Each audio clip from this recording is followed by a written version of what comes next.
चलते चलते वन के अंधकार से निकलकर ऐसे स्थान पर पहुंचे जो भगवान भास्कर के दिव्य प्रकाश से अलौकिक हो रहा था और सामने नाना प्रकार के सुंदर वृक्ष, मनोरम उपत्यका एवं मनोहर दृश्य दिखाई दे रहे थे। रामचंद्र ने विश्वामित्र से पूछा, हे मुनिराज, सामने पर्वत की सुंदर उपत्यकाओं में हरे हरे वृक्षों की जो लुभावनी पंक्तियां दृष्टिगत हो रही है, उनके पीछे ऐसा प्रतीत होता है जैसे कोई आश्रम है। क्या वास्तव में ऐसा है या मेरी कल्पना मात्र है? वहाँ सुंदर सुंदर मधुरभाषी पक्षियों के झुंड भी दिखाई दे रहे हैं, जिससे प्रतीत होता है कि मेरी कल्पना निराधार नहीं है। विश्वामित्र जी ने कहा, हे वत्स, यह वास्तव में आश्रम ही है और इसका नाम सिद्धाश्रम है। यह सुनकर लक्ष्मण ने पूछा, गुरुदेव, इसका नाम सिद्धाश्रम क्यों पड़ा? विश्वामित्र जी ने कहा, इस संबंध में कुछ ऐसी कथा प्रचलित है। प्राचीन काल में बलि नाम का एक राक्षस था। बलि बहुत पराक्रमी था और बलशाली था और समस्त देवताओं को पराजित कर चुका था। बार बार उसी बलि ने यहाँ पर महान यज्ञ करने का अनुष्ठान किया था। इस अनुष्ठान के उसे शक्तियाँ और भी वृद्धि हो जाती। इस बार वो विचार करके देवता इंद्र अत्यंत भयभीत हो गया। इंद्र समस्त देवताओं को साथ लेकर भगवान विष्णु के पास पहुंचा और उनकी स्तुति करने के पश्चात उसने प्रार्थना की, त्रिलोकीनाथ, राजा बलि ने समस्त देवताओं को परास्त कर दिया है और अब वह विराट यज्ञ कर रहा है। यह महादानी और उदार हृदय राक्षस है। उसके द्वार से याचक खाली हाथ नहीं लौटता। उसकी तपस्या तेजस्वी था और यज्ञादि शुभ कर्मों से देवता लोक सहित संपूर्ण ब्रह्मांड कांप उठता है। यदि उसका यज्ञ पूर्ण हो जाएगा तो इंद्रासन को प्राप्त कर लेगा। इंद्रासन पर किसी राक्षस का अधिकार होना सुरों के परंपरा के विरुद्ध है। अतः हे लक्ष्मीपति, आपसे प्रार्थना है कि आप कुछ ऐसा उपाय करें कि इसका यज्ञ पूर्ण ना हो पाए।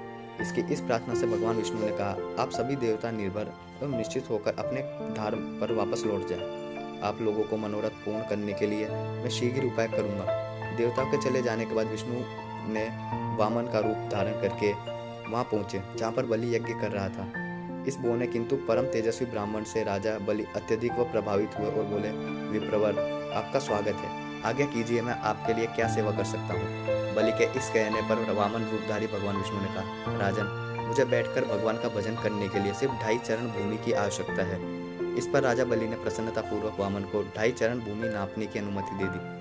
अनुमति मिलते ही भगवान विष्णु ने विराट रूप धारण किया। एक चरण में संपूर्ण आकाश और दूसरे चरण में पृथ्वी सहित पूरे पाताल को नाप लिया और पूछा, राजन, आपके समस्त राज्य तो मेरे चरण में ही आ गए। मुझे शेष आधा चरण से मैं क्या नापूं? बलि के द्वारा से कभी भी कोई याचक खाली हाथ नहीं गया था। बलि याचक को निराश नहीं करना चाहता था। उसने कहा, हे वामन, अभी मेरा शरीर बाकी है, आप मेरे शरीर पर अपना आधा चरण रख दीजिए। इस पर भगवान विष्णु ने बलि को भी अपने आधे चरण में नाप लिया। बलि का यह दान इतना महान था कि बलिदान के नाम में विख्यात हो गया। भगवान विष्णु ने बलि को दानशीलता से प्रसन्न होकर उसे वरदान दिया कि यह स्थान सदा पवित्र माना जाएगा, सिद्धाश्रम कहलाएगा और यहाँ तपस्या करने वाले की शीघ्र ही समस्त सिद्धियां प्राप्त होगी। उसी समय से यह स्थान सिद्धाश्रम के नाम से विख्यात है और बहुत से ऋषि मुनि यहाँ तपस्या करके मुक्ति लाभ करते हैं। मेरे स्वयं का आश्रम भी इसी स्थान पर है। मैं यहीं बैठकर अपना यज्ञ संपन्न करना चाहता हूँ। जब मैंने यज्ञ प्रारंभ करा तो राक्षसों ने उसमें बाधा डाली और उसे कभी पूर्ण होने नहीं दिया। वहां रहने वाले समस्त ऋषि मुनियों और उनके शिष्यों ने उनका स्वागत सत्कार किया। राम ने विनीत स्वर में गुरु विश्वामित्र से कहा, मुनिराज, आप आज ही यज्ञ के शुभारंभ कीजिए। मैं आपको विश्वास दिलाता हूँ कि आपके यज्ञ की रक्षा करते हुए इस पवित्र प्रदेश को राक्षसों से मुक्त कर दूंगा।